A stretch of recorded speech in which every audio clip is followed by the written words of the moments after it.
So the benefits of pain and suffering is our message tonight. Naadal tayo kakapsaan na pain and suffering haan nga sayang.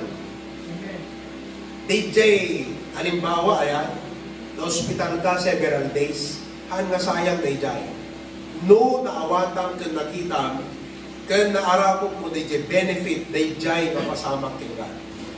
Nothing is waste to a Christian when he understands the benefits of his pain and his suffering. Now, before I move into the benefits, kakman lang kada kayo kakabsad, anak at timang cause iti panagsagaba. Can you give me some causes? What causes our pain and suffering? Apa yung at suffer tayo? Because of apa yung nga the suffering? Dapat paawatan DJ. Well, there are 4 reasons. Number 1, nature. Nature. By nature, I mean that nung nagbagyo, we all suffer. Christians, non-Christians, believers, non-believers, saved, unsaved, we all suffer because it's nature. Another point when it comes to nature is natural law. No natural law ko the law of nature. No naoberang tinangan ti ado nga tabtaba, talaga nga high blood di papananda. That's natural law. So we suffer because of violating natural laws. And we have to accept that. And doctors will tell you na among tapno lumaing ka, magasan ka, dapat pa-accept mo nga na nagkamalyam. Nagkamali ka, itibagin. No, hamo ma-accept namin, DJ kakapsaan, hamo mabalin na agasan ka sarili. So, dapat ma-accept mo nga na nagkamalyam, o nagkamali at iti-diet ko, wano, naabusok mo na itibagin. Naabusok mo na. Ikagapo iti-dayjay, I am now suffering. Nawatan nyo kapsat? That's nature, natural law, physical condition. Okay? So, syempre, nung naawatan namin ni J. Cos na, i-plaster na J. Panunot mo no kasanong kararag di Apo eh. So, you would say, God, I come to you, I acknowledge that sometime in my life, mabaling nga hangko nakita na ito yan, and I acknowledge I have fought on this. But help me through the recovery. So, diba? Di kat may mayat, di J. pa nag-recovery kasi na-accept mo nga at the fault mo itilay J. mapasama. So, it's nature. Another cause of suffering is persecution. Gapo iti pamating. Nagsabi ka sa boss mo, I will not come on Sunday kasi agserbe at tiyapo. Kada di gininong ta ni Pastor June, hindi Domingo kakapsat. At talaga, hanggang may agubra ko na nakadakwada. At alam ko kapag na nagubra, they jay agad concern ti may sa kaadipon ti Apo nga mangikas kasaba, iti kinapudno, si givers na kingdom ga. So, pinagsabihan niya sila. Domingo, kapag nga dito ako ubra di kwayo. That most of them, kung may makikimgimo nga miti karwan. So, napalagipan na kakapsat. And he did not just remind them, but kung na nakadakwada, awan umay ang ubra kada kayo umunana. So, the following day, awan umay nag-ubra kada gijayan. Kaya, you know, lumanpay atong pagkasapulan na kakapsat, and from there, nakisarita na kini Pastor June, kini Papa, nga siyempre, at nadigiti, ang anak nadigito, alagang consideration, pakumbabado na rakit ni. So, nagpakumbabado ka na sa so, nga, hindi ka may da, tinumay ni Pastor June ida, at perme, sorry na nga, sorry, hindi ba ba? Dati may sa itay, at sorry ka niya, kamong tumaminsanong Pastor, sorry. Nakasukatak kami din. Na mababakikimo, ng inayamandak mo na. O, di ba? So, well, in the workplace, no ipakat mo day jay, you will suffer. Mabaling agama sa udagin ka, tanggapon. Isa ka ng jay puso. Hangga dapat big Christian. Dapat ada commitment mo. Pag sinabi mo Christian ka, pag sinabi mo I don't work on Sunday, prepare for the after result. Isa ka ng tapuso. Kung bagagat sakbayan, isipin mo yon. Pag ginawa ko to, at epekto na. So, dapat prepare that na mga accept ang yaman ni consequence. Di ka nag-suffer ka. But if God will make a way, kat na mangyari, kalang suot lang din ka, you pass the test, kat kung na-divorce mo, may sharp the conviction mo. Amen. For that, i-promote ka. I need people like you. Yes. With commitment. You know what commitment is. You are a person who is committed. Kung baga, di commitment mo di church, tinang ibasaran na, no apay na, i-promote na ka. Diba? Another, we have a biblical example of that, Stephen. Diba? Because of his faith, binatbato na iso and they stone him to death. Number 3. So, nakawatan nyo? Amen. Number 3, kakabsat, oppression. No oppression ko na tayo, panangparigat. Panangparigat ni Satanas. Nakawatan nyo? So, it could be that your sickness, okay, may not be a result of other natural aspects. It could be because the devil wants to what? Discourage you. Sinong example natin dyan? Si Job. Magaling na negosyante si Job. Bakit ko nasabi? Ha? Kasi napaado na nung kumanegosyo, napanago niya, right? So he's a smart businessman. Amen? He's a smart businessman. Okay?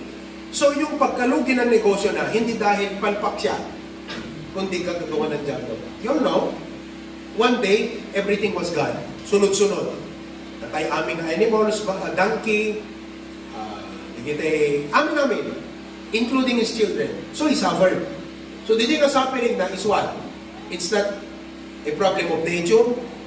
It's not because of persecution, that di mo pinaresecute isunang karuba na, nga dete ginundawayan di isuna, kapunta isuna na believer of God, ngayon, because na oppression.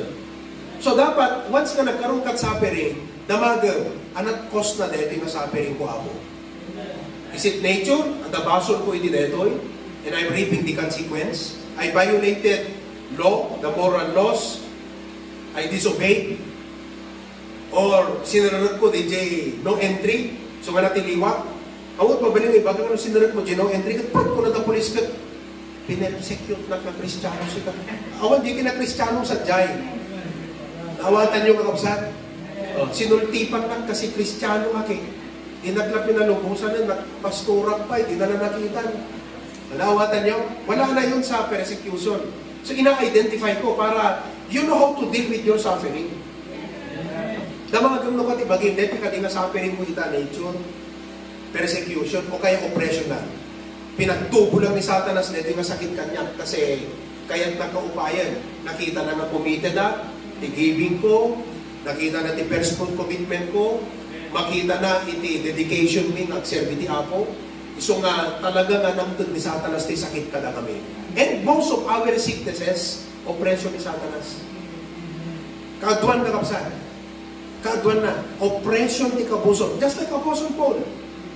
Diba? Torn in the flesh ko na nadidya eh. To buffet me. Okay? And then, lastly, mauding a cost ni suffering, chastening. Chastening. Okay? Mabaling nga deta suffering mo ita, weighty apo nga, mang saplit king God. Deta nga pa ng saplit, we all know, is to what? Discipline you. What is the purpose of God disciplining you? First of all, to shape, to get your attention. Kasi mabaling nga doon idols tibiyat mo. Diba? At doon sa bali ayan titurong tibiyat mo. Kalagin ni Aldrich, nag-testimony ni Kalman, kung nanagat. Ako siguro na iba ka kada kayo pastor, but hindi damdamok pa lang dito HBBC kung nana. Nasurusuro ko dyan, tights. Kung nana. Gimata na ti sports car ko kung nana. Awang PDR man dyan din. Gimata na ti sports car ko. Kaya, sinet apa, isunti, kasi lang, alam mo yon, naging hobby ng kakabsat, iti sports car. Na-disgrasya. Na-disgrasya. Hindi pa naka-disgrasya na. Siyempre, if when something happens, if you're a Christian, assessment ti bagay may, apay-apo ko ng diba? Ano dito, ano ti pagpakita ka niya? So, basically, nakalawlawag king kwa na DJ ko pasama. Hanga kami na-disgrasya na chastening nga. It could be kalagan engineer. Wait ti apo, tapos sukatan na. Kasi hana masukat-sukatan, dilugan na. So, kung na ti apo, anak man na dito yung alugan, tapos sukatan talugan mo, muna na. Not all accidents are chastening. But in Aldrich's case, na-evaluate na, chastening ti Apo king wala din dyan. Kasi hinuyod ti puso na. To the point, pastor nga pati, pang tights ko kuna na, igatang ko pang set up talungan ko kuna na. Talaga, ati umatang ti Apo, that's no longer right. Hindi na makatarungan sa harapan ng Diyos. So, God taught him a lesson. And you know, if God teaches you a lesson, it is because mulmulyan na ka ti Apo for great things. Kaya kung ikaw believer, hamo marikrit na chastening ti Apo, the fact mo adayo ka, damag ka ti Apo ko ng Apo, awan sa among planong tibiyag, kung taapin nga tinakman lang mulyan. Because whom the Lord loveth, He chasteneth. And no chastening is pleasant at the moment, but the fruits of righteousness will be pleasant later. So by the grace of God, di kiting agasawa, han na mabalin mamanglangan ng tights kakapsat, na parik na handa. And I can assure you, amo di kiti financial secretary tayo, awang pay bulan nga nang langan na Aldrich ni tights ka. Uray di time nga kasapulan ni Erma nga kunana, awang pang tuition fee, kat masulisog nga gasto na di tithes, he never touched what belonged to the Lord. As tithes, of course, everything belongs to God. Pero, DJ tithes na hanap po sinagin, intend na kakapsan. Basta prayer po sana lahat ng mga members na yan ang dapat sana all. Sana all, lahat ng mga member. Well, of course, I do not pray because negative na kaya kung maperdi ka, madadakil ka. I want you to be blessed. I want you to grow. I want you to be an inspiration to others. Alam mo, yung testimony na yan, inspiring eh. O kayo, hindi ba kayo na-inspire doon? Di ba? Sarili mo, sasabihin mo, Lord God, ang kurayan tibiyag ko, di dyayan mo naman.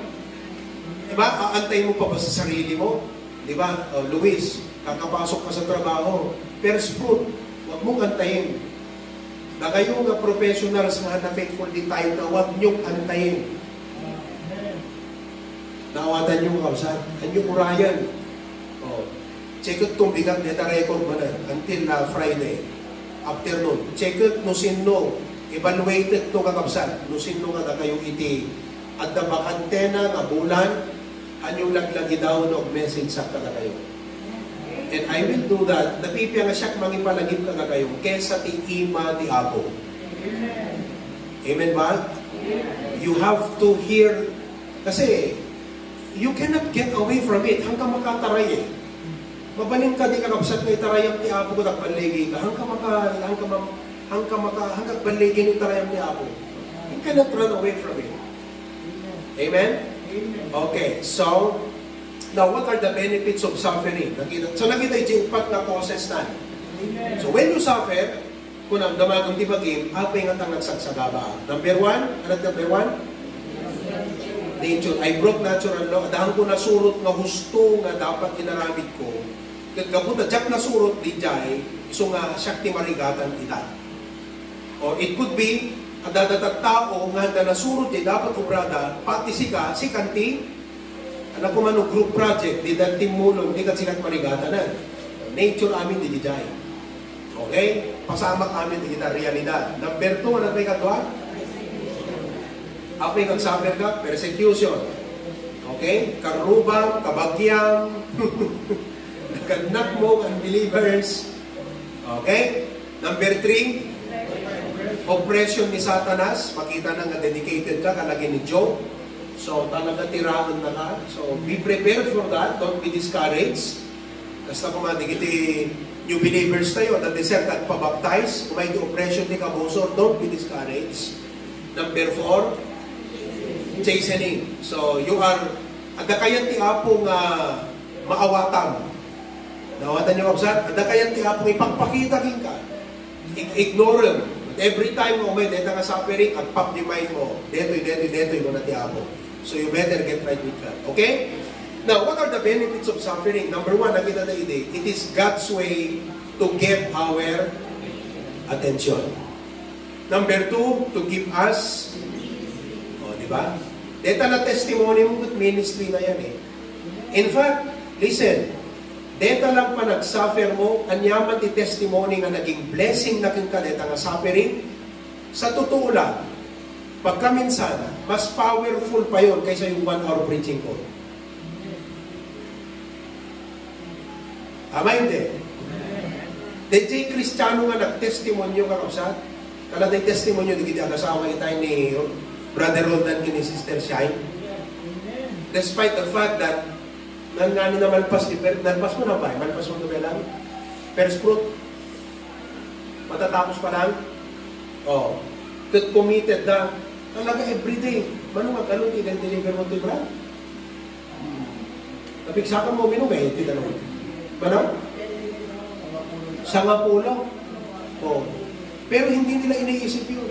Kung sino pa yung dedicated at committed, parang minsan iniisip natin eh, di ba natin nagsakit ito? Di kita papaan ang mga Kristiyano. Di kita ano ba yung makikimigimog? Tama, brad? Minsan, hanggang mo siguro mapampanunod kasi kaya. Pero kasi pastor, humanly, kasi po yun eh. Ako yun, di kita faithful, ako di kita committed. Pero alam nyo kung bakit, eto na, kung sino pa yung faithful, sino yung committed, siya yung nagsasuffer, oppression ng kapuso, ianaw tiapo amin di kita. Why? Because number 3, to purify us. To purify us. Now, let me give you the value. Dito siguro mesa nga kapintasan. Purify? Ano? Purify. Okay. Job 23:10. Okay? Job chapter 23 verse 10. Look at it. Job 23 verse 10. Nakunan natin Job 23:10. Ngem amuna tidalan at turungin.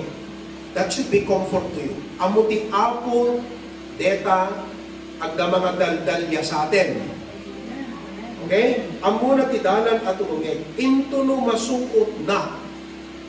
So, the J kind of suffering is what? Suot. Okay?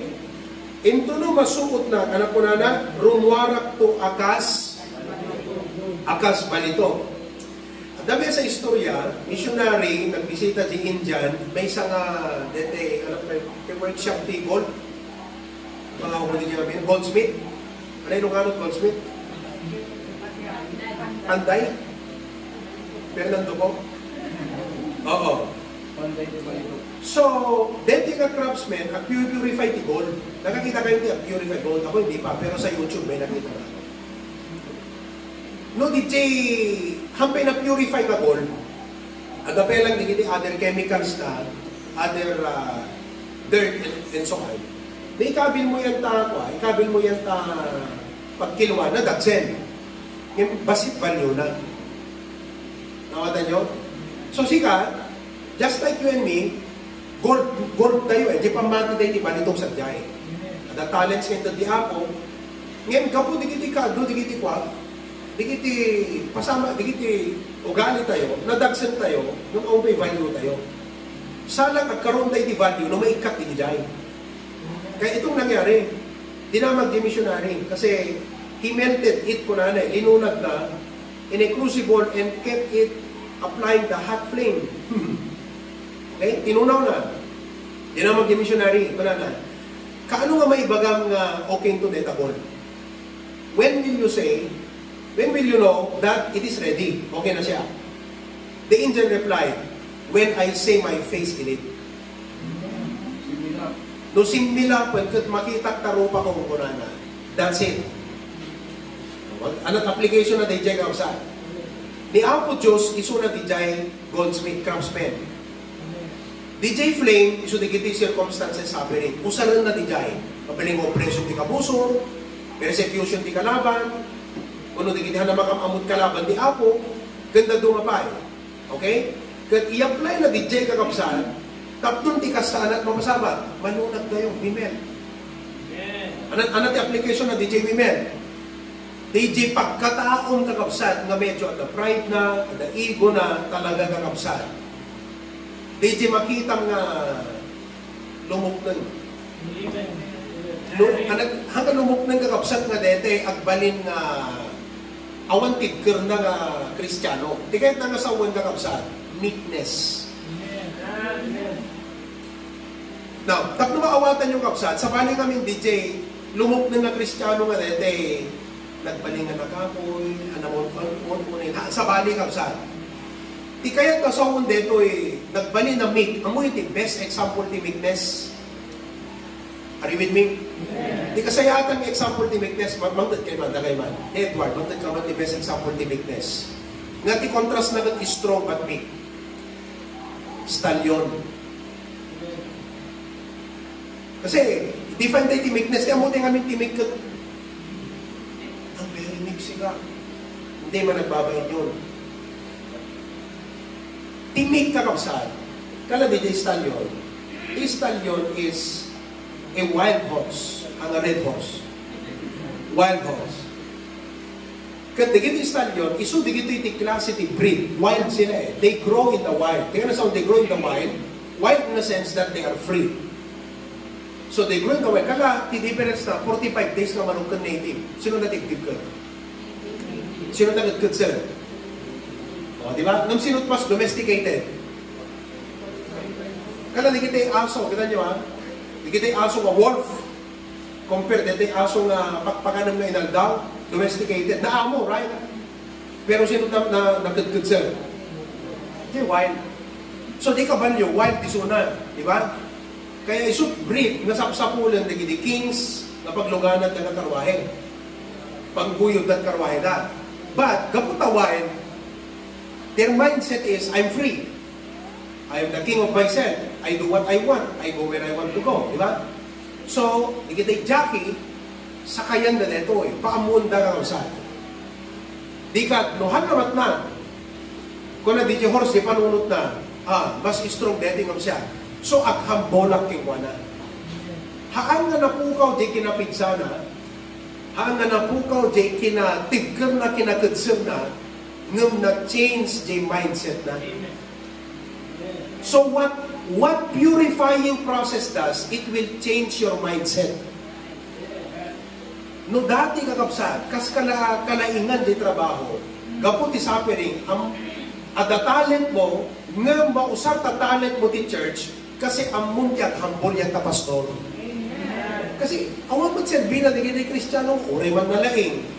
No hanamot amot at hambol yan ti pastor na kapsat. Kasano nga, as pastor, kasano nga talentong na kapsat? Kat di pride na ikan-carry na, din di sutmang perdit ministry. Naawatan nyo, di kina-worldly na, na maikat. At the penalty unbeliever mindset king kuana, at the ego king kuana. So you know what God will do? He'll purify that. Ikatan na di jay kakapsat. So, DJ Stallion, to know, napag-humble dad, meek no kwan, di ka, palaban siya, di ba? Strong. Nung di pagbayatan na, na-change si mindset na. Yung mindset na, paidala na yun, di ba? At namang ikay king kwan na. Kasi DJ ka kapsa. Kalagin ni Edward, di ba? Edward, dali ka sumumpat na ito eh. Kasi amin na ibagam, nalaing iso na, damo na amin. Magaling yan sa lahat. Oo, magaling yan sa lahat. Kasi kahit anong sabihin mo, may suggestion yan, may mayat sa lukas to. Lagi yan. Kaya di ba nakumot yung pastor yung iguana? Naging katatakap sa akin kasi natabela. Pero at nagbaliwan na. Magaling pa rin. Pero nailulugar niya na yung galing niya. Bakit? Na-purify. Natukul eh. Tawatan yung website. So, God allows suffering to purify us. So, ako na ni Job, when He had tried me, I shall come forth as gold. Amen. Ibig sabihin, rimwanan karapsan, they true value, meaning, mausar na tayo ti Apo, worth tayo, as a Christian. Makita ti Apo, di ko na nga, may bagatun nga ready to makita tilangat ti Jay ko na. Kaya nga sa ag-reflect, di biyag tayo iti Diyos. The godliness and kakabsat. They can't get worldly things. They can't get pride. God will only be satisfied when we are like Him. You feel the pain of the flames of trials, but they are necessary. Takno ma-separate. They draws from you. Pride is hard to cure. Sino kada kayo kakabsat? Iti ada pride na. Siya kada eh. Kaya yung agasan. Kaya yuhaan. Narigat ka kapsa. No true suffering talaga.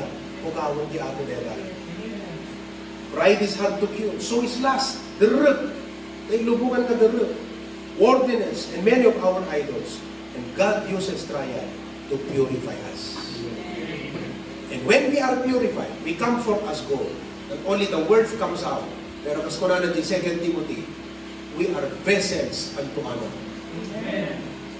At balin tayo nga useful iti ministry.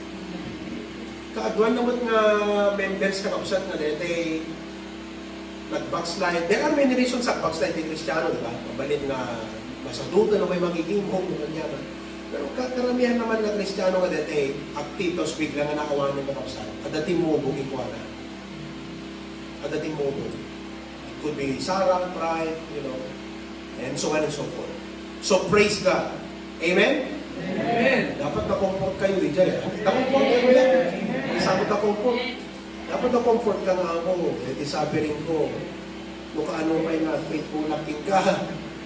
No kaano nga, datarigagay ko ang paaramat ko. May gusti ako. Now I understand. At dadagayang kayat mo nga matungkol kanya. At dadagayang mo nga ikadun kanya. Para mas useful ang panis. Di ba? Kayo, ginagamit na kayo ng Panginoon, tapos nagsasabi kayo, magtanong na kayo sa Diyos. Bakit kaya? So kung natin John 15, John bumbunga, He purged it, that it may bring forth more fruit. Ada siguro may sa akurang king ka, na masapol nga madibela.